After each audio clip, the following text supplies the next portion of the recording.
స్టాలిన్ కూడా ఆరోపిస్తున్నాడు బీహార్లో ఇప్పుడు ఎన్నికలు ఉన్నాయి కాబట్టి ఈ కొత్త రకమైన ఈ ప్రకటన తీసుకొచ్చారని చెప్పేసి బీహార్లో ఎన్నికలు ఉన్నా కూడా వాళ్ళు తేకపోదురు.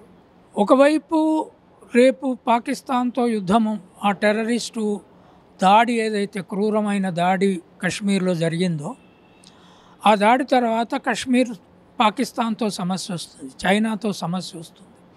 దేశంలో ఎన్నికలు వచ్చినప్పుడు ఎక్కడ మీరు ఏ రంగంలో విజయం సాధించారు? టెర్రరిజం కూడా ఇప్పుడు మళ్ళా కొత్త రూపం తీసుకున్నది. మతాన్ని అడిగి చంపేస్తున్నారు వాళ్ళు. పాకిస్తాను అగ్రెసివ్గా ట్రైన్ చేస్తున్నది అనేది దేశం ముందు ఉన్నది. నరేంద్ర మోడీకి, బీజేపీ ప్రభుత్వానికి అది ఒక సమస్య. రెండవది, నువ్వు బీసీలకు ఏమి చేసినావు అనేది ఒక సమస్య. ఒక్క బీహార్లోనే కాదు, రేపు ఎన్నికలు ఒకదాని తర్వాత ఒకటి చాలా వస్తాయి.